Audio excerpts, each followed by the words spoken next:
What's up, everybody? You're listening to the Hustle and Flowchart podcast with your boys, Mount Wolf and Joe Fear. Check it. What up? Yay, we're back. We are back.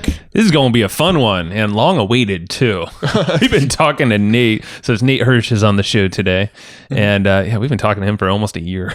Yeah. Feels like I was going to say at least a year, but maybe it hasn't been as long, but we've been going back and forth, and we've had him on the schedule, and then there was that we had to reschedule for whatever reason, then we got him back on the schedule, and then he had to reschedule, and then we were at Podcast Movement, and he was at Podcast Movement, and we were texting back and forth trying to find a time to meet up, and we never actually got to meet up in person so this is a long time coming, finally getting to talk to him. We did it. and then he told us, actually, he's like, hey, actually, by the way, I just sold my company, so we're going to talk about some other stuff. We're like, oh, all right, that's cool. Congrats.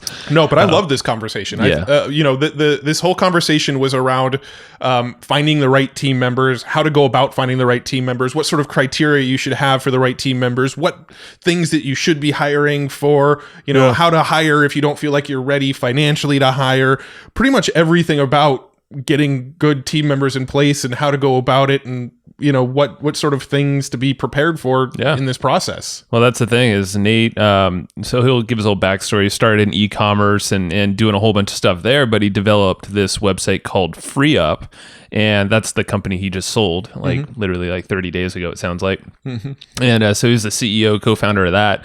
And that essentially is a unique model to find and hire folks without having to sort through hundreds of applicants and all that stuff. They do all that work for you. So Matt and I are definitely going to give that a shot to hire various people. And Shannon, our ops manager, will be the head of that still.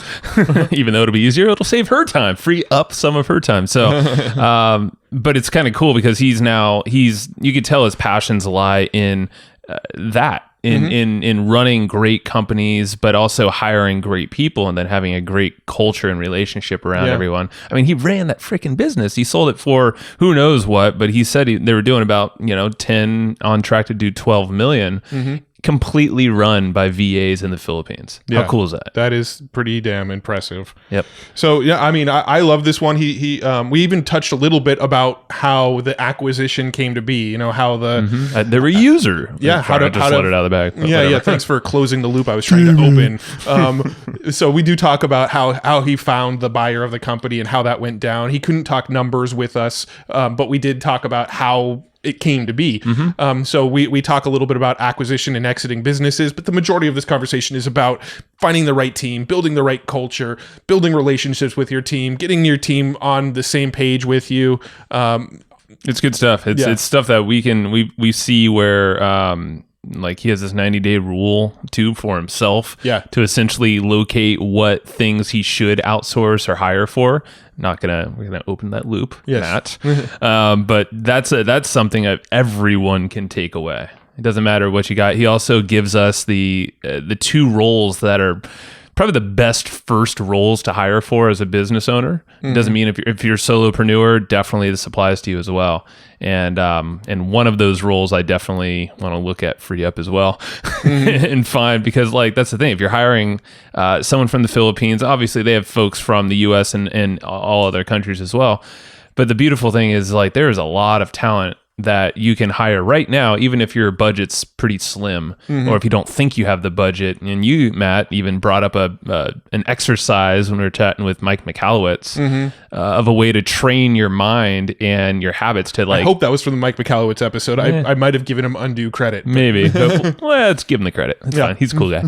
So, but if you don't feel like you're actually ready to hire for someone, that's a little exercise you can run through that Matt talked about. Yeah. Definitely. Everyone should be able to hire someone from this to free up some time. Yeah. And one thing Joe and I are doing in our business right now, and I actually kind of want to just shout this out a little bit in the intro of this podcast, is that we're actually about to embark on the process of developing a software. We've been talking about developing a software for several years now. We've never actually gotten too deep into the process. We've interviewed a lot of developers and never actually taken the action of hiring a developer in-house to start developing this software for us.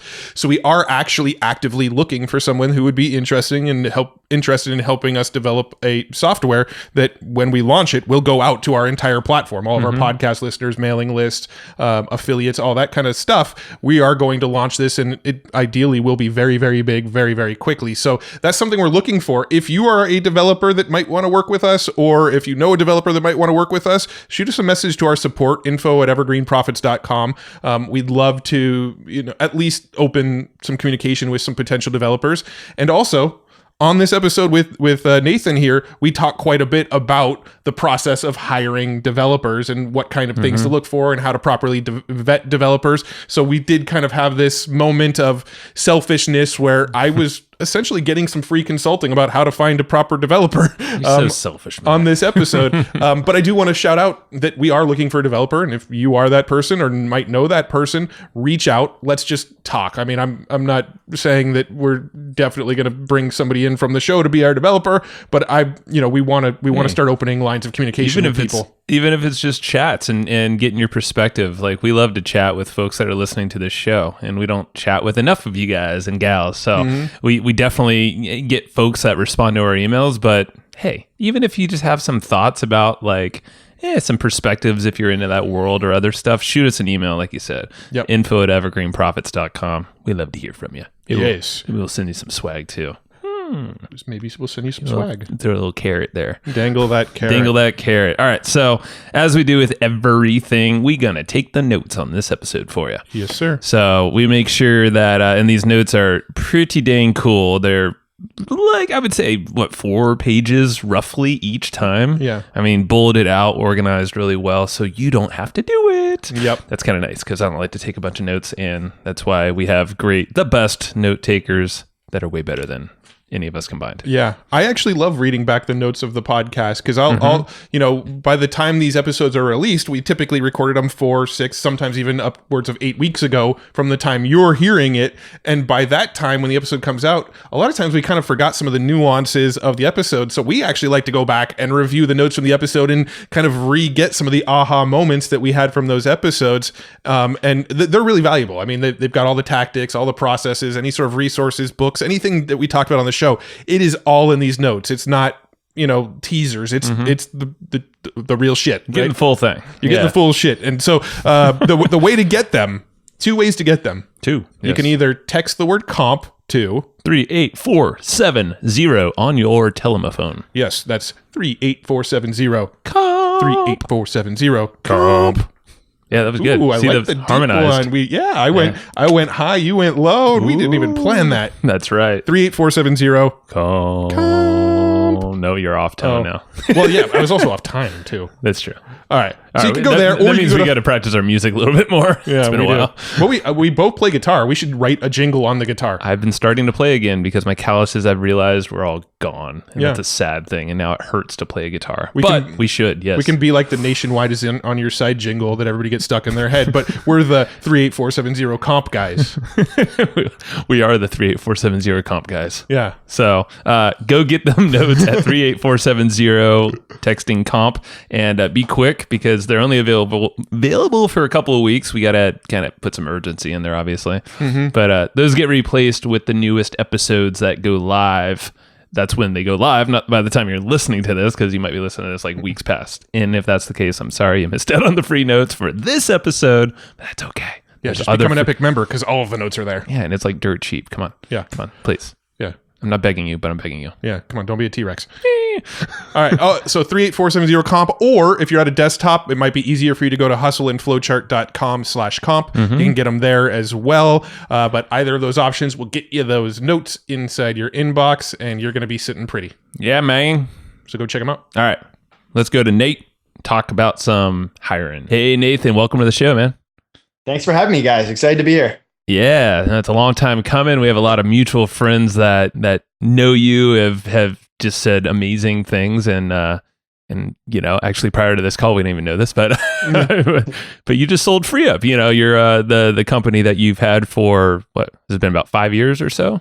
Yeah, 4.5, 5 years. Yeah, it's kind of a crazy time in my life. We booked this before I think that even happened, but yeah, definitely good to be here. Yeah, I think we've actually been trying to make this podcast happen for about a year now. Roughly. I know. I was telling Connor, I was like, I finally get on their podcast and we sell the company. Well, let's make the most of it for wherever this goes. Who knows? Because it's you're doing what similar stuff. It sounds like with outsourcing, training, and all that. Yeah, so we just launched Outsource School, a course coming soon. People have been asking me for years to launch a course on actually how we hired and trained VAs. I mean, part of the reason we were able to sell FreeUp is we had such an amazing rock star internal team of virtual assistants in the Philippines that ran the entire business, from customer service to billing to recruitment to social media. And the new owners are taking them on. We were fortunate enough we made sure that everyone gets to keep their jobs. We took hundreds of thousands of dollars from the sale and actually gave it to our internal team in the Philippines. Wow. Because they're just amazing and they did such a good job helping us grow FreeUp. And we want to teach other people how to build such an awesome team. And that's something we haven't really been able to do, although we put out different content, but to really focus on this is how we did it, from hiring our first VA 20 hours a week to scaling a team and selling the company. We think people will really enjoy that. Very cool. Well, let's get into that in a minute. Before we do, let's talk about sort of how you got into this. You know, what was the catalyst that led you into creating FreeUp and going down that path? What did you do before that, and kind of what made you decide to go down that route? Yeah, so I'm 30 now, and if we go back to when I was 20, I started an Amazon business. And if we go back even before that, my parents were both teachers growing up. So I kind of had the mentality that I would go to school, get a real job, work for 30 years, retire, and that was going to be that. And every summer, every winter vacation, my parents always made me have these full-time jobs. So I was working 40, 50 hours a week. All my friends were outside playing, enjoying the nice weather. And I just learned a ton about marketing and sales and business. But I also kind of got a glimpse into the future, what life was like after college, after school. And I wanted no part of it. I hated working for other people. I was watching the clock all the time. And when I got to college, and I kind of looked at it as a ticking clock. I had 4 years to start my own business, or I was going to go into the real world and have to get a job and have responsibilities, and it'd be tough to get out then. So I started hustling, buying and selling people's textbooks, competing with my school bookstore, took my summer money, would buy people's books at the end of the semester, hold on to them, sell them at the beginning of the next semester, created a little referral program. And before I knew it, I had lines out the door of people trying to sell me their books, to the point where I got a cease and desist letter from my college telling me to knock it off because I was stealing too much of their business. Oh, wow. Where were you selling them out of? Out of my dorm room. I mean, my car was just full of textbooks. My dorm was full of textbooks. It was funny. One year we had an extra dorm room. It was me and my 4 friends, and it was a 6-person dorm. And I guess the other 2 people got kicked out of school or dropped out of school, and we got access to that free room. So it became my book room. That's your freaking, it's your database. You're just like, come into my lair, buy my cheap books. Dude, that's smart. That's really cool. So where'd you go after that? So I love the fact that you actually use that time in college too as like a constraint, more or less. You're like, okay, got to make some shit happen, got to make some money, got to learn some stuff. From that point, what'd you do after the cease and desist? Yeah, I mentioned my parents were teachers, so I wasn't trying to get kicked out of college. That would not have gone over well. So I pivoted pretty hard. I started selling, I had an Amazon account that I was selling these books to. I was also selling to some other distributors, but this was 2008. No one really knew what Amazon was. It was kind of this big bookstore going into different categories.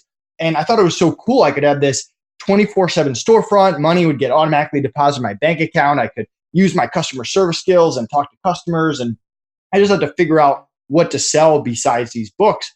So I started experimenting with stuff I was familiar with, like video games, computers, sporting equipment, outdoor supply, typical college guy stuff. And I just failed over and over and over. The only thing I could get to sell were these books. And it wasn't until I branched out of my comfort zone and found this deal on baby products that my business really took off. And I actually came up with the idea of drop shipping years before I even knew it was called drop shipping. The concept that I could sell something I didn't have, that I could build a relationship with a vendor in the US that didn't know anything about Amazon or e-commerce because it was 2008. I would tell them, hey, I'm good at pushing products on Amazon. You just ship the product where I tell you to. You can keep my credit card on file, charge me for it. I can mark it up however I want. And I ended up building relationships with over 200 manufacturers in the US selling baby products and toys. So if you can imagine me as a 20-year-old single college guy selling millions of dollars of baby products on Amazon. That was me. Yeah. Wow. A little bit of a pivot from college books. That's really cool, man. And I love the fact that you just, it seemed like you were just you stayed within the same vein, but you did pivot the markets, and you still were very highly leveraged. It's way more leveraged than you were before. Yeah. Well, it sounds like that was pretty lucrative. How did that, I mean, do you still do that, or did you eventually have to phase that out for some reason? Yeah, so I got in and out of Amazon at a really good time. I got in before the gurus, before the courses, before Amazon started cracking down on drop shipping, and before they changed their algorithm and all sorts of stuff. So I ended up selling over $25 million on Amazon, but I never did anything that was sustainable. I had no business to sell. I was always dependent on other people's products. I didn't have my own patents, my own trademarks. And to be honest, I wasn't really that passionate about baby products to begin with. So No.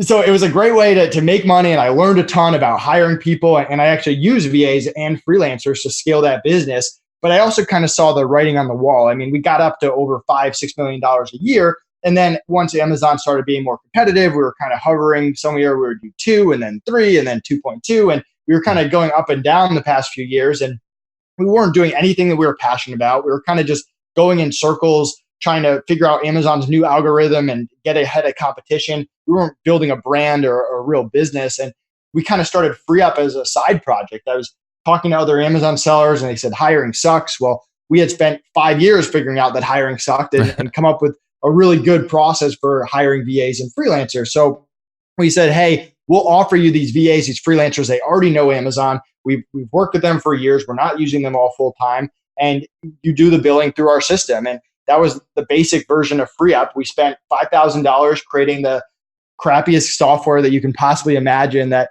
clients could log in and see the freelancer in their account, and the freelancers could clock in and clock out. And that was really all that the software did. And people loved it. They were emailing me, they were calling me, they say, hey, I need a customer service rep, I need a graphic designer, whatever it is. And we eventually just ran out of VAs and freelancers. So we said, okay, we need to build a recruitment team and start advertising and create a vetting process to get onto FreeUp. And that's really how FreeUp got off the ground and eventually surpassed our Amazon business to the point where we said, we don't want to deal with Amazon anymore. Let's go out and grow our own brand. That's interesting. And something you said there is it sounds like it started with your software as like a key component to that whole thing. Do you think that was crucial to launching that business and obviously ultimately selling it too?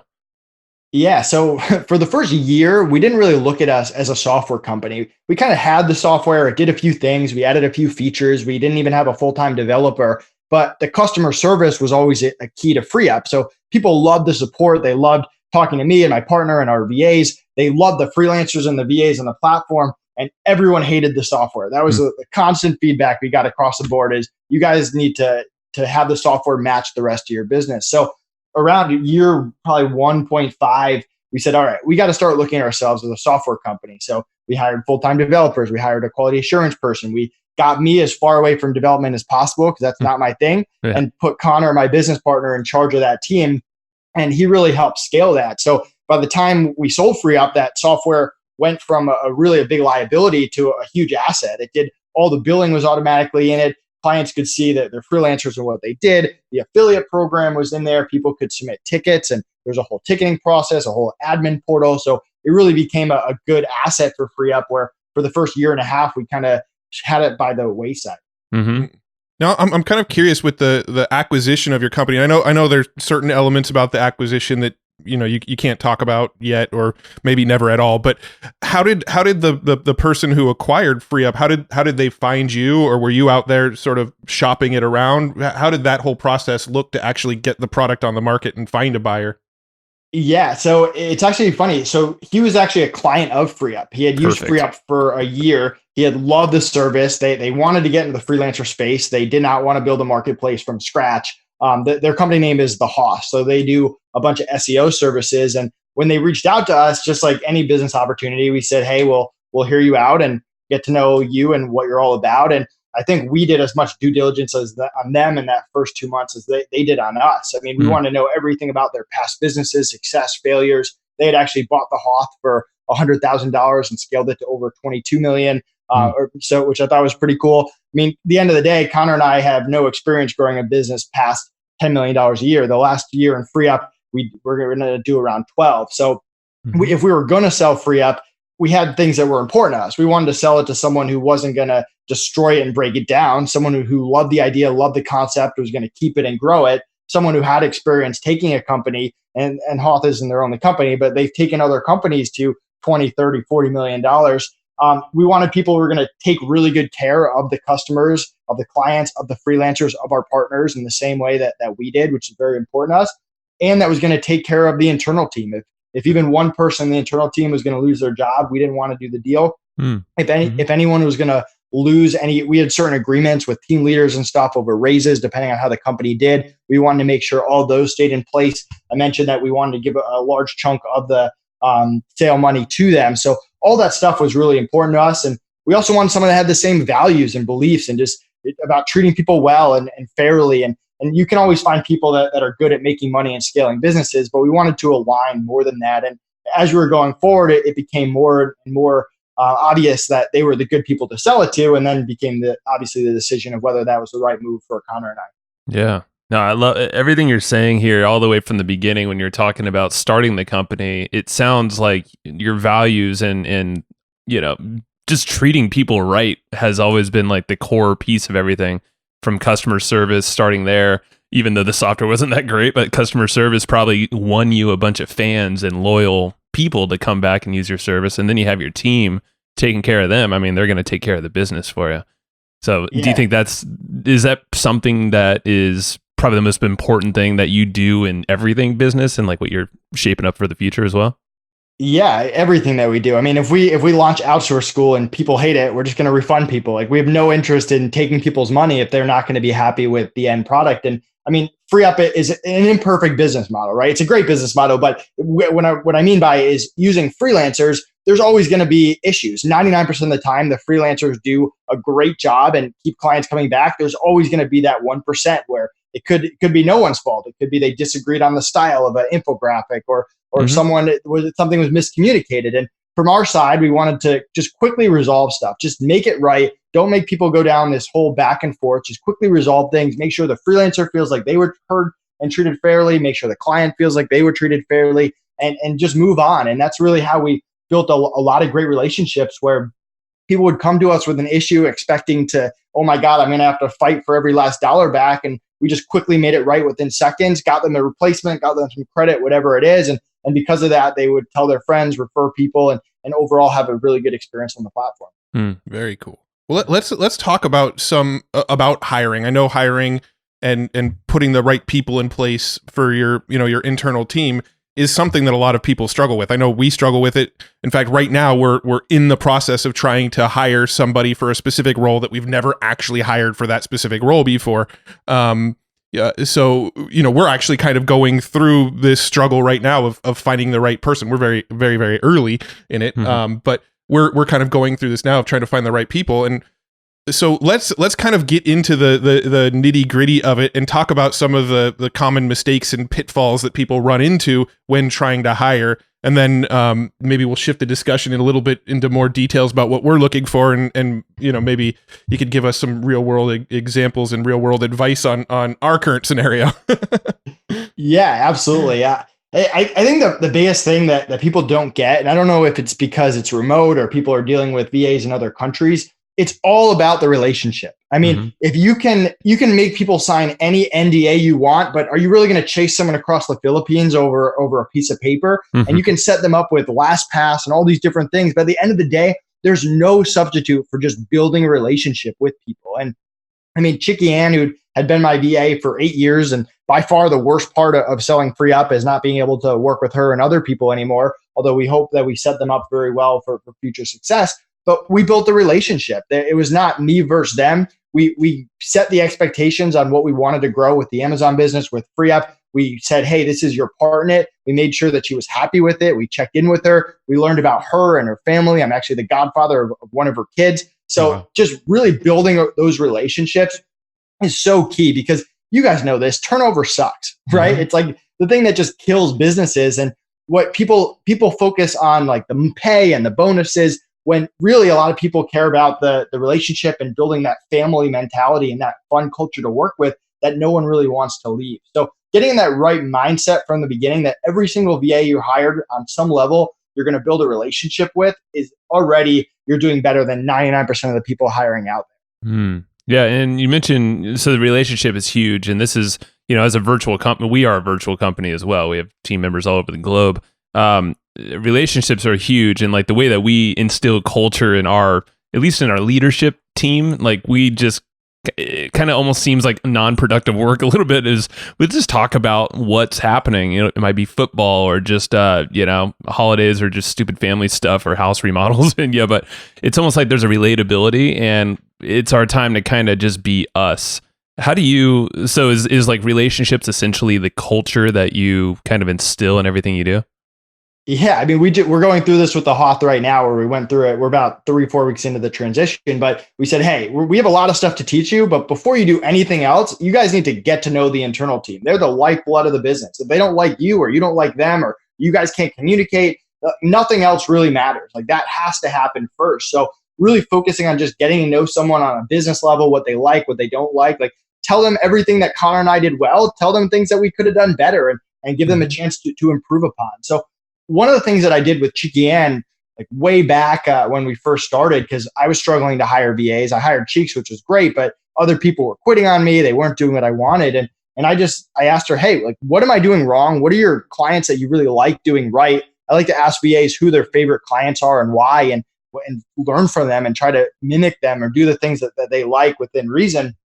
And she pretty much told me everything I was doing wrong, from how I was firing off emails that were super direct and had no personal touch to them whatsoever, how my instructions weren't clear, how she told me a lot just about people in the Philippines in general that I had no idea about how they're all about family. A lot of them live with bigger families. The minimum wage is $12 a day. They care about stability and security. They want to be updated before there's huge changes that go on without anyone knowing. So just kind of taking a step back and realizing I have a lot to learn. I need to learn from someone who's been a VA for a while, a freelancer for a while. It was a big part of that as well.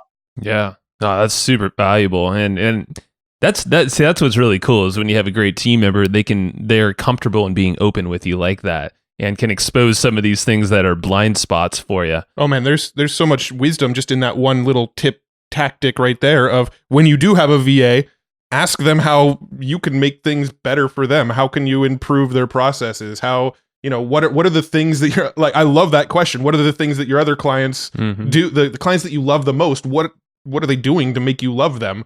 Just asking your VA that seems super powerful. And that was kind of like a little aha for me when you said that, is like, any VA that has multiple clients, they obviously are going to have favorites and least favorites. What are the ones that are their favorites doing that make them their favorites? Yeah. And everyone thinks it's pay. It's almost never pay. Like, someone might have a client that pays them $2 more an hour or $5 or whatever it is, not necessarily their favorite client. And I hate to put everyone from a country in one boat, but from my experience, sometimes it takes a little bit of prying. You'll say, hey, tell me what you don't like about my management style. Not every VA is like, you suck at XYZ. It takes a little bit of pushing, where you're like, listen, like, you can be open, you can be honest. You're not going to get fired. You're not going to lose your job. I'm actually going to make changes based on what you tell me. And when you push a little bit and get them past everything's great, you're an awesome boss, and get them to say, okay, we like XYZ, we don't like this, or this is what my other client does better, whatever it is, that's valuable information that can really help you grow your business. Because as you get bigger and bigger, you kind of get farther and farther removed from all the day-to-day little things that happen in your business. And that could be interacting with clients or suppliers or whatever it is. And you need to know how you can improve those things, and it's only going to help you and help your business. Yeah, that's really helpful. Now, so I guess going back into I don't know, to explain this hiring process, those are some of the mistakes. Are folks just not communicating like that? How would you go about? Obviously, FreeUp's a great database that is probably somewhere we'll check out, because we've actually never used it quite yet. Let's talk about the actual process as well. So from before even hiring, are there some pre-steps like planning and things that we should be doing prior to ever looking for someone? Yeah. So I always recommend to look at how much money you're making month in and month out and figure out how aggressive you want to be. If you want to be super aggressive, maybe you're investing 40, 60% of your net profits back into your business, back into hiring. If you're more conservative, maybe you're at 10 to 30%. I tend to be somewhere in that 20 to 30%. And once you figure that out, then you can identify what kind of person you want to hire. So there's three different types of people you can hire: the followers, the doers, and the experts. The followers are virtual assistants, $5 to $10 an hour, non-US. They're there to follow your systems, your processes. If you're stuck in the day-to-day operations of your business, if you have certain ways and directions that you do things, that's perfect. If you don't have systems, you really can't hire the followers and say, hey, go run my Facebook ads with no instructions whatsoever. That's what the followers are for, with instructions. Mm-hmm. The doers, graphic designers, bookkeepers, writers, you're not teaching someone how to be a graphic designer, but they're not consulting with you either. They're there to do that one thing at a very high level. They do it 8 hours a day. And then you got the experts, the high level freelancers, consultants, the agencies, and they're there to bring their own systems, their own processes, their own expertise. They can project manage, they can consult, they can execute high level game plans. If you're an entrepreneur, yes, you could spend the next 6 months learning how to be a Facebook ad expert, but that's probably not a good use of your time. And you can't do that with every little thing in your business. At some point, you got to hire someone with expertise to hit the ground running. So once you figure out what that budget is, then you have to figure out, hey, are you someone that's stuck in the day-to-day operations of your business? Are you someone that has projects building up that are outside of your core competency? Or are you someone that's taking on something that you really need someone else's opinion, someone else's advice on? And then you can figure out how to take that budget and apply it to hiring the followers, the doers, or the experts to come up with a good plan. I love that. So what would your advice be on, who your first hire should be? Because I'm sure there's a lot of, just kind of solopreneurs out there, people that are just kind of doing it all themselves, and they just know they're overwhelmed and they're doing too much, but they may not necessarily know, okay, I need help. I just don't know what's the first step I take. Who do I go, who's the first hire I should make to take some of this pressure off of me? They may not necessarily know who the first hire should be. Do you have any sort of process or recommendations you give people to sort of figure that out? So I try not to make a blanket statement that everyone's first hire should be XYZ, because everyone's in a different part of their business. And even if you're a solo entrepreneur, that doesn't necessarily mean whatever is your first hire. Now, me personally, I like to just take billing and bookkeeping off my plate right away. One of the best things we did with FreeUp, and one of the worst things I did in my Amazon business, is I did bookkeeping for way too long. At the end of every month, I was going through credit card statements, pulled me away from day-to-day operations. I probably wasn't even doing a good job doing it. That's not my thing. And with FreeUp right away, we said, we cannot grow FreeUp unless we have someone handling the bookkeeping. We don't want to teach them the bookkeeping. We want to know what's going on. We want to have a high-level view, but we need a good virtual assistant that can come in, that knows Xero or knows QuickBooks, that can get us organized and keep us organized going forward, and that we can build trust with, because bookkeeping is something that they're going to have access to, our bank accounts, our credit cards, whatever it is. So for me, in my situation, that makes a lot of sense. We're kind of going through this again with Outsource School. If we don't have someone to run our billing, we're going to keep getting pulled into that, and that's not a good use of our time. So billing is probably the first thing, or bookkeeping. Second is either customer service or that executive assistant. With FreeUp, we started off with Jane, who was 20 hours a week. She was awesome. She crushed it. We hired a second person for 20 hours a week. Then we increased both of them to 40.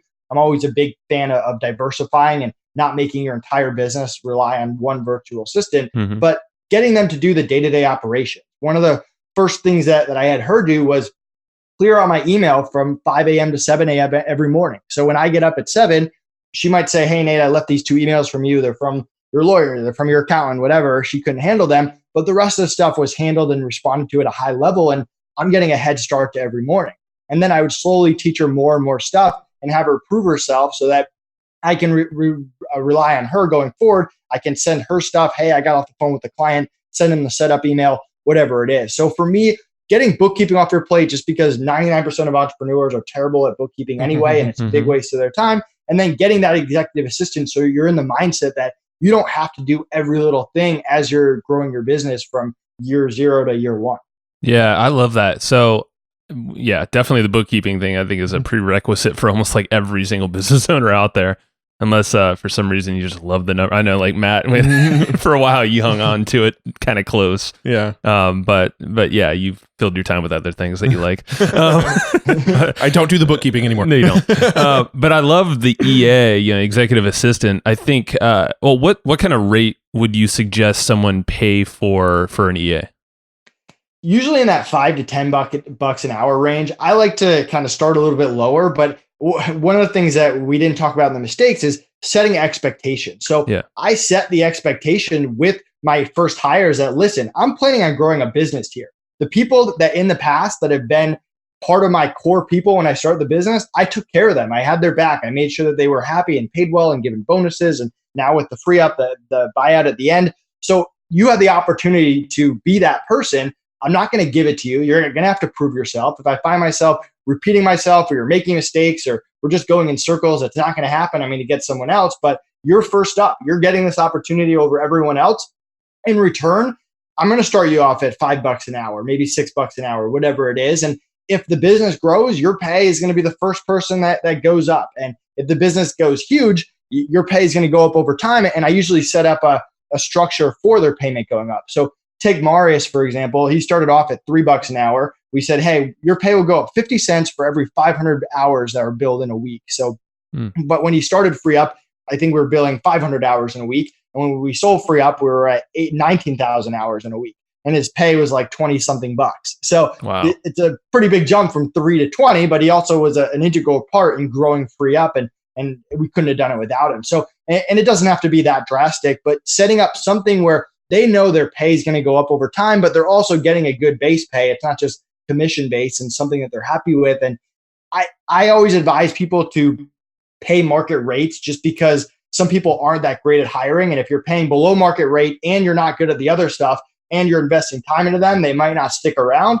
I'm kind of in a position where I think I'm good at the other stuff, the communicating, the onboarding, the setting expectations, the building the family, the culture. So I might go $1 or so below market rate if they're okay with it, with the much higher upside that they're going to grow with the business, if that makes sense. Sure. Totally makes sense. Now, what sort of tasks for an EA specifically, an executive assistant, what sort of tasks do you put on their plate at that what did you say, $5 to $10 an hour range? Yeah, really anything that you have a system for. If there's you do this, A, B, C, D, it could be customer service, it could be lead generation, it could be social media. And there's really two ways to go about it. You could have something where you've just done it for 3 months. I like to say I do everything. I have a 90-day rule where I won't do anything longer than 90 days without passing it off to someone else. So the first month I'm kind of figuring it out and figuring out what doesn't work. The second month I'm documenting everything and really fine tuning it. By the end of that month, I have someone in place. And by the end of the third month, I've taught them how to do it. And I'm no longer doing it anymore, which is great for a lot of things. But I also find myself doing more experimenting where I'll get that person on it in the first few weeks. I'll go in with the mentality that this process might not work, but I still want to try it out.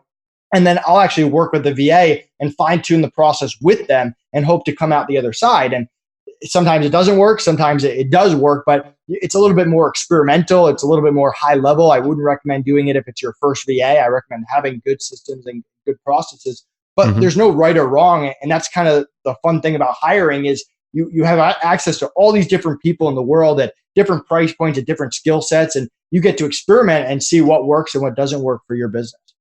I love that 90-day rule concept. So I think that's something with an EA and someone that's almost like a kind of like a catch-all a little bit. Like they're there to help you with the repetitive stuff. Like it could be outreach emails. Like that's something that we do a lot of as well, and follow-ups. I mean, there's so many uses for that, and I love the fact that you can get someone for a very affordable price who is very capable. And most business owners probably should start budgeting that into just their base like line item. That is an investment into their time, into expanding their company. And that's probably something we should get to. Yeah. Now, when it comes to the finances, this is kind of speaking more into what Joe was just saying. When it comes to the finances, what do you tell the people that feel overwhelmed and they have too much on their plate, but maybe don't feel like they've got the liquidity or the cash flow to actually hire? Do you have some resources or mechanisms or tactics to help them sort of get past that roadblock and make their first hire? Yeah, I mean, at the end of the day, if you're in a ton of debt and your business isn't making that much money, there's only so much you can do. At some point, Right. you have to turn that around. But you can also focus things that more project based instead of more ongoing. Now, the beauty of the gig economy is you don't have to hire people all full time. I started at 20 hours a week. You can find a great VA for 5 hours a week, 3 hours a week, whatever it is. So you have flexibility there, or you can focus more on project based. What projects might lead to ROI that you can then invest in your business? You don't have a website, hire someone to build your website. You don't ever have to talk to that person again. Get that website up there. Hopefully that website then gives you the ability to go out and generate sales, make some more money, then hire the VA for 5 hours a week or whatever it is. So you don't have to think of everything as full-time, long-term. You can break it down a little more, but it's important to remember that these VAs, these freelancers are not going to build the business for you. Whenever I used to get on the phone with someone from FreeUp, who I could tell on the phone that they were either just starting or their business wasn't doing so well, or they just didn't have any revenue, even though they've been doing it for a few months. We want to help them. We have great VAs, we have great freelancers, we have agencies, we have experts. But at the end of the day, those people are not going to build the business for them. They're there to support you and give you resources that you have to use to implement and scale the business and get a revenue stream so you can afford those people. And you have to pay those people regardless of whether your business takes off or it doesn't. Yeah, no, that makes sense. One good piece of advice that I think it was Mike McAllowitz. I think when we were talking to him, I asked him a similar question around hiring, and the advice that he gave was, think of what this VA that you're hiring is going to cost you. Let's say it's going to be $10 an hour, and you want to hire them for 20 hours a week. Well, okay, so it's $200 a week to hire this virtual assistant. Create a savings account and start moving $200 a week into the savings account as if you were paying this virtual assistant. That way the money's still there in your business if you can't pay this assistant yet, but you start getting used to making these payments. And then after 4 weeks or so, then you go and you hire this assistant, and you've already got a month's worth of pay for this assistant sort of saved aside, and you've already kind of gotten comfortable with this amount of money leaving your bank account. Yeah, that's really smart.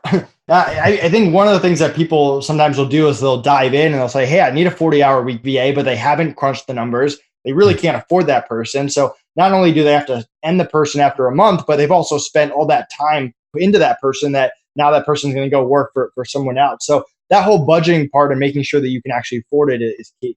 Yeah. Yeah, and definitely doing your prep work as well. Like, what are the tasks, identifying these friction points in your company, and the things that you want to do too, that you might not just carve out time for yourself, like outreach or something like that, is probably super crucial because, hiring on board, well, not only finding someone takes time, I'm sure FreeUp shortcuts that quite a bit, but then the onboarding and, the relationships, like you were saying, getting them in the culture and the flow of things, there is so much time put into that if you haven't ever hired anybody, it's like, that is going to be but it's well worth time, but you better have a good plan going into it, it seems like.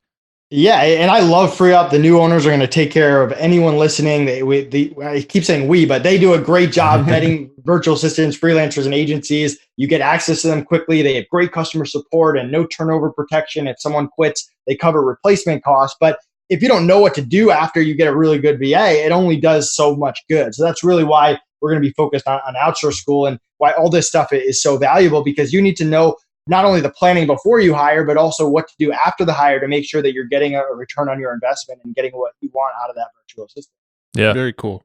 Well, I'm gonna get sort of selfish for a minute, but our audience loves it when we do that because I think it usually benefits them. But one of the things that we're trying to hire for in our business right now is we want to hire an in-house developer to help us develop software of our own. We've got a software concept that we'd like to get out into the world, and we've hired a lot of people over the years to sort of take off a lot of the like sort of monotonous tasks off our plates. The things like the bookkeepers and the VAs and the customer support and things like that.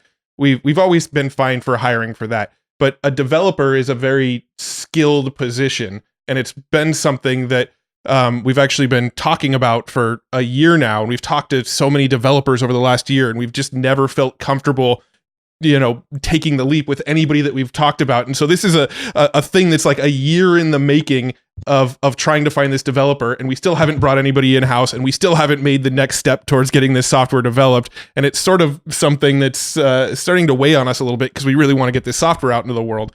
So let's kind of maybe start from that angle. If somebody's looking for more of like a skilled position and they want to feel really comfortable that this person is the right person for the job and they have the skills necessary, how should we be approaching this?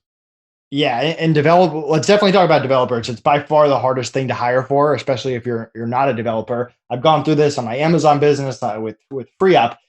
The biggest thing that Connor and I did was we did research. We met with just entrepreneurs that actually understood development, and we didn't learn how to code or anything like that, but we did learn what the standards are and what languages are common, what are the pros and cons of different languages, so we could at least have an intelligent conversation with any developer and understand the reason behind why do they like Python, why do they like Node, what are the pros and cons, and really know if they're BSing us. Outside of that, you want to look at what their track record is. Are they jumping around? Are they actually completing projects? Obviously, rate's important. Developers are very expensive, especially if you're hiring them in-house. But for us, we really wanted to break it down into test projects because developers are known for two things. One, missing due dates, because every project that you give them always takes longer, and a good developer that can actually hit due dates is key. And second is communication, because developers usually don't speak business and business people usually don't speak developers. And you want to have as little gap there as you possibly can. So getting someone that they're not going to understand the whole business or your books or anything like that, but they can actually understand the business logic behind different things. And I'll give you a perfect example of this. We hired a new developer to redo our sign-up page. And one of the things we wanted to add for tax reasons was a drop-down of what country you are and what state you are. Well, we had them build that out, and then we got to it, and it said, or United States was not the first thing there, and you couldn't type in United States. You had to scroll all the way down to U to get to United States. And we didn't tell them that. We kind of just assumed that in our head, what person going to a sign-up would want to scroll down to U, but that wasn't communicated. They didn't assume it, and then we had to spend another week fixing that. So stuff like that happens, and you have to focus on what you can control, which is getting good at communicating with developers and laying stuff out there and getting it out of your head. But you also want to work with a developer that can take it a little bit farther than most developers can in terms of understanding a business. And the only way that you're really going to understand that is by testing, by giving them small test projects, set up a due date, not just a due date, but a due time. It's not due next Tuesday. It's due next Tuesday at 2 p.m. Eastern time, and giving them an outline of what you want and seeing how close they come to that. And then also understanding their process. Are they just leaving you alone for 2 weeks and coming back with garbage? Or are they asking you questions along the way to get more information, more clarity? Are they showing you stuff? And then we also like to bring in a third party, someone higher level to actually look at the code and give us a second opinion. You can hire a consultant, or we might know an entrepreneur that actually understands the language. You're not going to have that person work 40 hours a week, but before you invest $100,000 a year into a full-time dev to build out your software, you want to know that their code is sound, that they're documenting everything, that they're doing the industry standards, which is probably way more than me or Connor, who handles the dev, can handle. So getting those third parties in there early and not really committing to them until they prove themselves, we found to be very successful. I love that. Yeah. And I was actually talking to another software entrepreneur friend of mine just yesterday. And one of the things he also said is you got to remember, too, that developers and designers are not the same people. So when you go to a developer and you say, I want this functionality in this tool, expect the functionality, but don't expect it to look beautiful. No.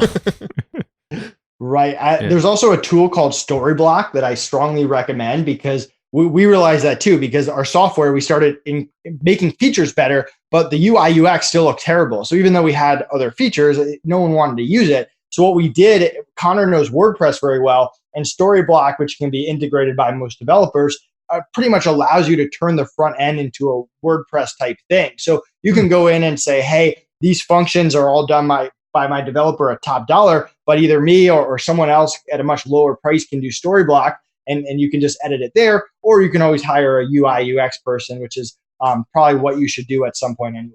That's pretty sweet. Thanks for sharing Storyblock. Never heard of that. Yeah. That's up our alley too. Maybe that's a good version to get a V1 something out there. Just a beta. That's cool. I think we kind of took you a little off the hiring process too from earlier because we were kind of bouncing around. Oh, yeah, which is totally cool. I probably diverted the conversation. No, it's all with good. My selfishness. You're so selfish, Matt. Jeez. But yeah, like let's go back to the hiring process too. But it's good you had that perspective because it's you can hire all sorts of folks and there's prep work happens. I'm sure there's a lot to be done on either side. Dev work, there's a lot more prep to happen than an EA if we're hiring someone like that. Nate, like what are some other steps? So after, we prep everything and I'm assuming source them on a site kind of like FreeUp or there's obviously a bunch of other places as well. What are the following steps after? But for the sake of this episode, we want them to go FreeUp. Yes, of course. So you set up a budget, you identified whether you need a follower or doer or an expert. I always take it even a step further. You have to really know what you're looking for. Are they 20 hours a week, 40 hours a week? Are they working your time zone? Is it flexible schedule? What's the price point? What skill sets? What background? Really try to identify what your perfect person looks like or perfect hire looks like. It could be an agency. And once you identify that, go into FreeUp, put in a request, meet someone, and then it comes down to interviewing. So one of the things that we built FreeUp about is interviews are all about skill, attitude, and communication. Those are the three things we care about. But you should not just take FreeUp's word, although they do a good job, but also do the vetting for those yourself, plus add on, is this person a good fit for me? Is this person what I'm looking for? Because even the best virtual assistants in the world are not the best fits for every single client out there. You need to make sure that they're the perfect match for you. So when you're interviewing for skill, you don't need everyone to be a 10 out of 10. What you care about is, are they honest about what they can and cannot do? And are they priced accordingly? That's really what you care about. So we put them through skill tests before they go on FreeUp. I keep saying we, but but you should have your own skill test, whatever it is. If they're a developer, there's dev tests out there. You can look at their portfolio, whatever you have to do to gauge skill, that they're honest about what they can and cannot do. For attitude, do a one-on-one interview with them, challenge them. You're looking for red flags. What's this person saying that shows they care more about money than they do about community, about the actual business? Do they love being a bookkeeper, or are they just in it for the paycheck?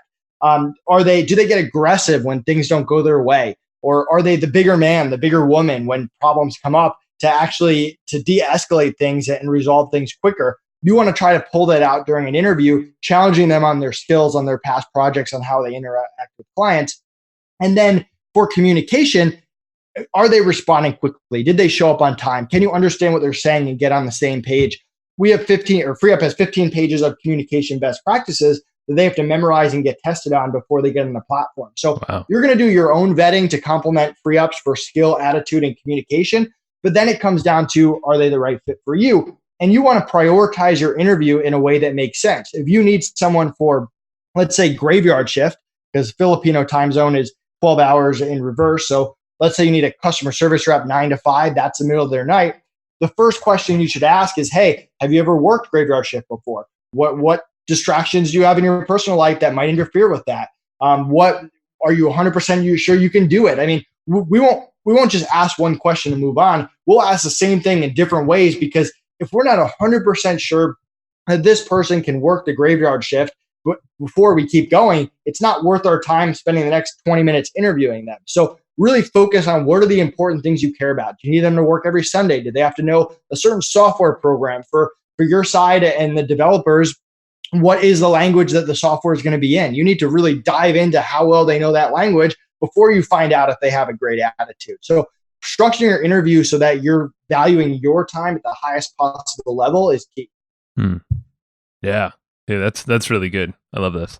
So one question I have too, that's kind of a follow-up on the same sort of concept. In the Philippines, we have a handful of people that work with us now that are in the Philippines. There are some, let's say, infrastructural issues that pop up from time to time, right? Like they'll have power outages, and there's been times where there's been maybe 3 or 4 days that go by and we actually don't have communication with one of those VAs. So would you recommend, with some of the VAs in places like the Philippines, not giving them tasks that are integral to your business? If they don't happen, business doesn't move forward on that day, and just kind of give them the sort of tasks that, if they don't happen, the business survives? I mean, what are your thoughts on that? No, I mean, Free Up is run completely by VAs in the Philippines that handle all day-to-day operations. And a few keys there. One, an important thing to know in the Philippines is if you hire someone from the city, they usually don't have as much power and internet issues as if you hire someone rural or really far out there. Philippines is a pretty big place. So not every place is affected by the same internet and power. A part of it is setting expectations up front. I want to know, do you have a backup power source? Do you have backup internet? What do you do when you lose power, when you lose internet? Do you have a place that you can go, or is there just absolutely nothing you can do? Because if someone, and how often does that happen?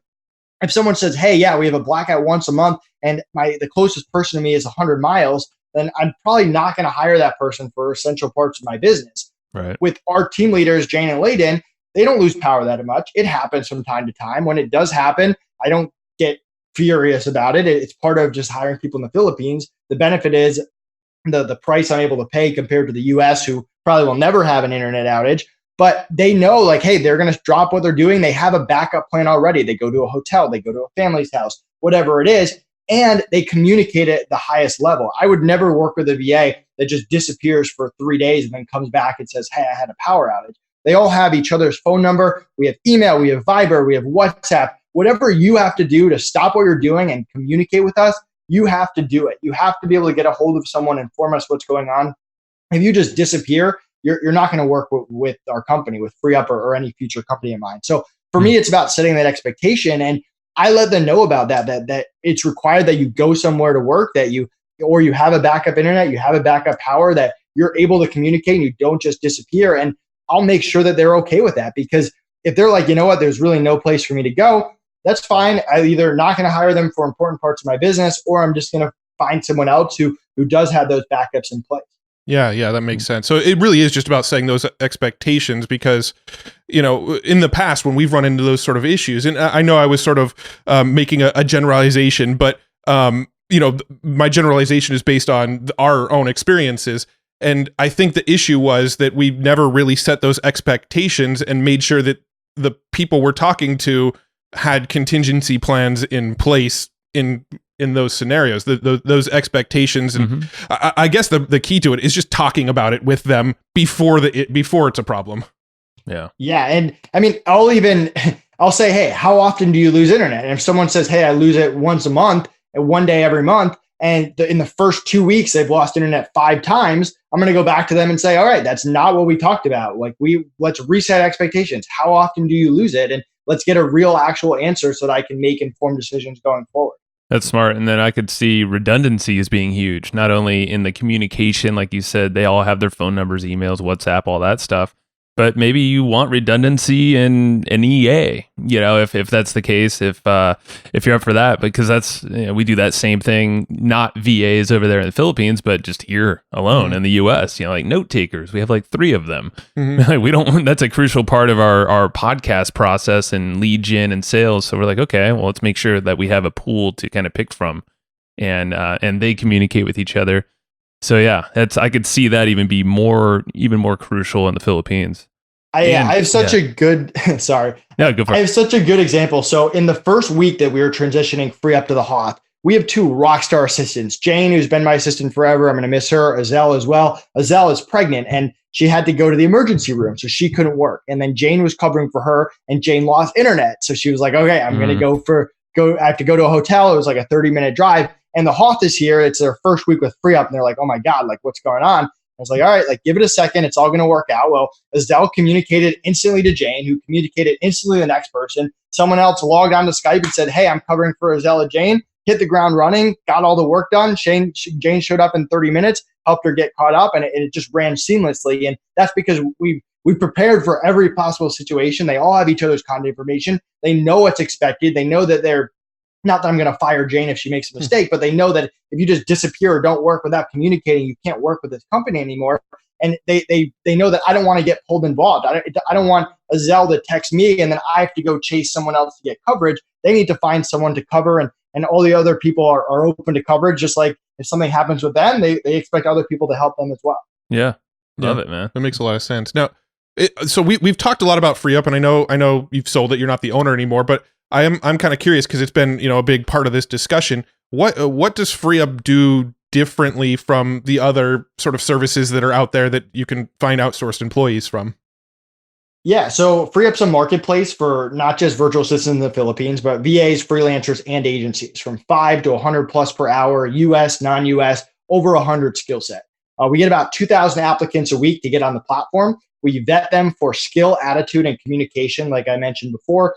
Top 1% get on the platform. And as a client, it's free to sign up. There's no monthly fee. There's no minimums. It's in our best interest to get you people you actually like that help you grow your business. You submit a request. We introduce you to one person by default. If you want to meet one or if you want to meet 5 or 10 or whatever that number is, just let us know. Most people come to us because they don't want to meet 20 people, but whatever your interview process is, that's fine. You can meet with them, interview them. It's a very quick process. If you like them, you can hire them, negotiate rate, agree to fixed price. The freelancers set their own rates. If you don't like them, you click pass, provide us feedback. We get you someone else quickly based on that feedback. So it's pretty quick and efficient. On the back end, 24/7 support in case you have even the smallest issue with your VA, your freelancer, and a no turnover guarantee. Freelancers on our platform rarely quit. It is real life. It could happen. If someone quits for any reason, we cover replacement costs, get you a new person right away, and make sure you're taken care of. So that's really what FreeUp's about: the pre-vetting, the speed, the customer service, and the protection. Yeah, I love that, because I know one of the big hurdles we have that we've had in the past with hiring, let's say on like Upwork or something like that, right? You'd go there and you post a job application and maybe you go to bed for the night, and then you look the next day and there's 37 applications. Oh, that's fun to sift through. And there's literally been times that we've decided we're going to go hire somebody. We've posted a job posting. We've had 50 applicants, and we were so overwhelmed that we didn't end up hiring any of them. I'm sure it happens all the time. That's why we have Shannon hire our ops manager does the hiring, but even her, like, that's, if you have someone else, yeah, it's daunting, man. It's a lot of energy and time. Yeah, and we always tell people, because a lot of people are used to that. They want to get a lot of applicants. We're like, all right, let us introduce one, try out our system first. If you don't love that person, we can always send you 3 or 5. Tell us how many you want. We'll send you that many people. But we're pretty good at getting it right on the first fit, on the first person. And I mean, most clients get started within hours or minutes of putting in their requests. So it's very quick. We fill all the requests within a business day, usually much faster. Obviously, there's holidays and stuff like that. But for the most part, it's a pretty quick and efficient process.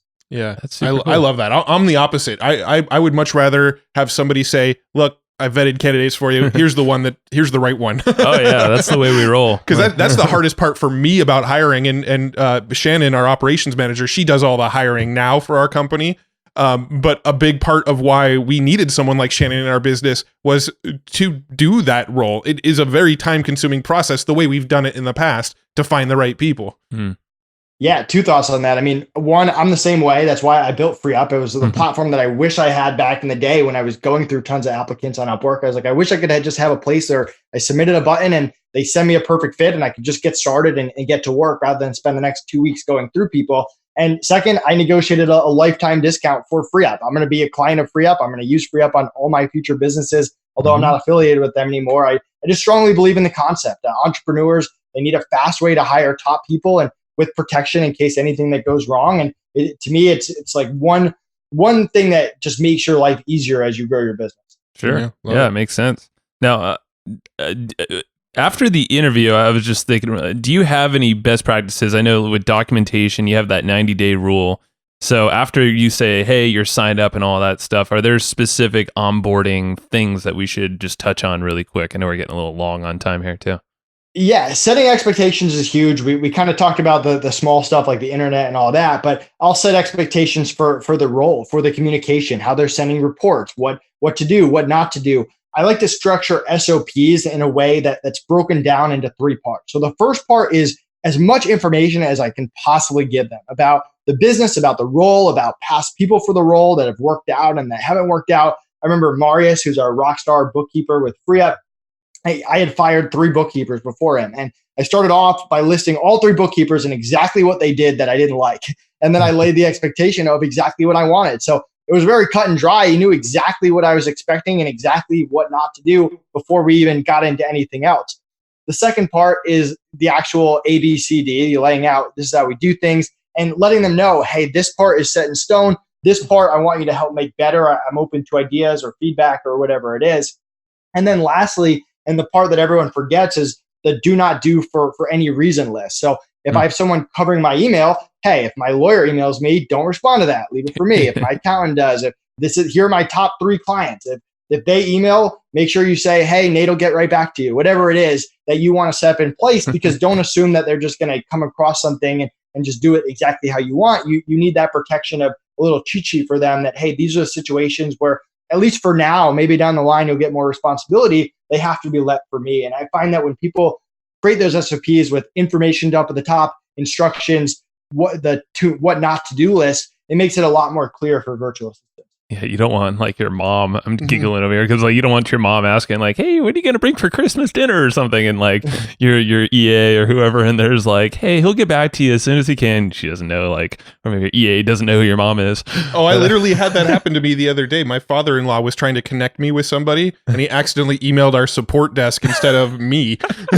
and I think the reply to that message was like very, very confusing because our support person replied and Alan was like, "Who are you?" I thought I was emailing Matt, but yeah. It happens. I like the do not do list, though. I haven't heard that before. There's a joke in my family because one year my mom texted me. She goes, "Hey, do you know if your sister's dating anyone? Like, don't tell Talia." And she sent it in a group chat with me and Talia. Whoops. So as we kind of wrap up here, tell us about your next evolution. You got your Outsource School coming out. What's that gonna? I mean, I think it's kind of self-explanatory, but let's get some details about when that's coming out and what people are going to learn from that, and how that's going to benefit our listeners. Yeah, so I'm on with FreeUp for 60 days. We're about halfway through with that. So my number one focus is helping with the transition to FreeUp. I want to make sure that they're set up to be successful. I want to see FreeUp grow. I'm rooting for them, helping the internal team, all of that. Outsource School is something we're kind of working on the side where we've created an outline. We have a pretty good idea of what it is. I mean, the whole concept is it's how we interview, how Connor and I actually conduct interviews, how we onboard people and set expectations, how we train them and put them through process and create SOPs, and how we manage them afterwards, how we actually build a relationship and run meetings and motivate them and pay them and give them bonuses and set up structure that has very, very low turnover. So that's what Outsource School is going to be about. You can go to outsourceschool.com, join our wait list. And then, I don't know. I'm kind of still pretty fresh off the sale. I'm not sure what I'm going to do next, but I'm excited. All I've done for the past 4 years is free up 24/7. So getting all the creative juices back is refreshing. What's something now that you can do now that you don't have free up? I mean, I guess you have like 30 more days, but is there something you're excited to do that you haven't done in like the last 4.5 years? So it's not that I haven't read a book in the past 4.5 years, but I definitely have not read as much as I would have liked to. So ever since I told free up, books have just been arriving at my door. I'm just ordering like every business book, every real estate book that I wish that I had read. And I've just been cranking through them. I've probably read more books in the past 2 weeks than I read in the past 3 months. So that's something. And it's just good to sit down and read a book. And it's a lot less stressful sometimes than running a business. I love that because it's the most perfect transition into our next question that we ask everybody is, are there any books that you find yourself recommending often or referring back to often? Like what have been some game-changing books for you, I guess? So I'll give you one that I just read. I feel like I've had a very good life. I have nothing to be complained about. One area that I feel like I messed up is when I first started making money. It was about 2008, 2009, and I did not invest in real estate. And I really wish I had invested in real estate. And I feel like every entrepreneur should have some of their portfolio in real estate, no matter what that percentage is. So I'm kind of getting into real estate as a newbie, as a 30-year-old, when I feel like I should have done it before. I started off with the Bigger Pockets book. I think it's called The Book on Rental Properties. Strongly recommend it. Someone like me who opened it knowing nothing about real estate, I left that book with a really good foundation, and the people in Bigger Pockets do a great job. I didn't even know they had a book. I love their podcast, but I didn't know that they had a book. So. Yeah, they have a solid podcast. Yeah. Nice. Thanks, man. And a little thing, I don't know if you've heard of, I've been like preaching this to Matt, but for books, if you're on a book track or like now or train, check out Scribed, a little app, and you get pretty much like it's any book you can think of is on there. Audiobooks too. We should talk them into sponsoring us. I know, right? I should email them. But check it out. You might dig it. Nice. I just wrote that down. I'll check it out. Scribed. Yeah, man. Well, sweet. So outsourceschool.com, obviously free up, and there's a 3 E's in free up too. Just anybody writing that out. So we'll link it all in the show notes, and Yeah, Nate, anything else before is there anywhere else that you'd want people to go right now? Outsource School is not ready quite yet. They can obviously go get on the list.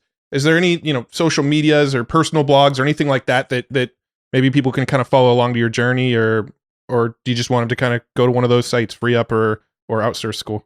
Yeah, you can check me out on any social media, the real Nate Hirsch on Instagram, on Twitter, connect with me on LinkedIn, on Facebook. Definitely check out the FreeUp stuff. I mean, the YouTube channel, the podcast, the blog, I strongly recommend them, especially if you want more information. But yeah, we'll be putting out more content soon. I'm kind of still in that transition mode. And plus my parents are here for 2 months. So taking a little bit of a break and hanging out with them for the holidays. Awesome, man. Well, sweet. Well, have a good holiday season. By the time this comes out, it'll be like well past the holidays, but that's okay. Well, awesome, dude. Well, thank you for your time. We'll link everything in the show notes, and looking forward to seeing what Outsource School looks like when you launch it too. Thanks, guys. Have a good one. You too. Bye. Hey. Thank you for listening to that episode. This is Joe Fear.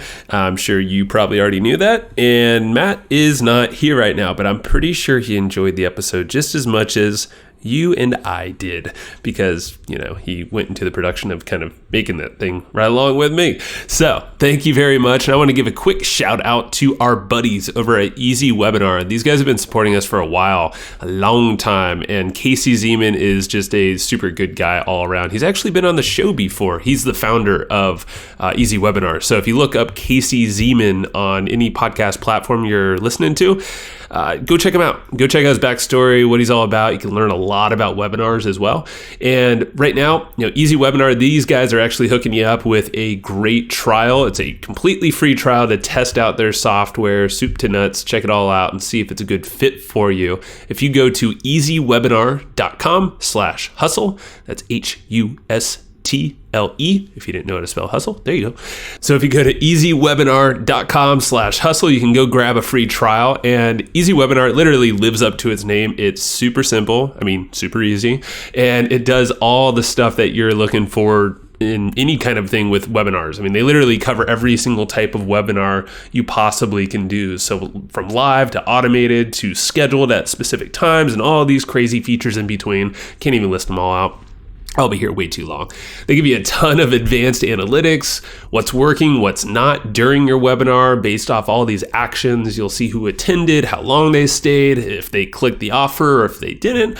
Basically, you're going to make more money and you're going to work less with this thing, and you're going to create better relationships with the folks that are listening because it's a good experience. You want to give that good experience along with some great content, of course, and a killer offer if that's what you got for them. So go try it out yourself. Go check out easywebinar.com/hustle. That's easywebinar.com/hustle. Alrighty. So that is the end of this episode. Thank you so much for listening to this episode, enjoying it. Hopefully you did. I'm pretty sure you did if you lasted this long. And go check out Easy Webinar when you get the chance, and we will talk to you next time. Bye-bye. Thanks, everybody, for listening to this episode of the Hustle and Flowchart podcast. Before taking the time to listen, we want to give you something a little bit special. Every single episode that we do, we actually have somebody on our team take notes. We basically have a Cliff's Notes version of every episode where you can go and find all of the tips and tactics that they laid out, all of the resources that they laid out, all the good stuff from this episode. We actually have a nice simple notes version that you can find on our website. So go to evergreenprofits.com, find this episode that you just listened to, and give us your email address and we'll send you the notes. Thanks for listening.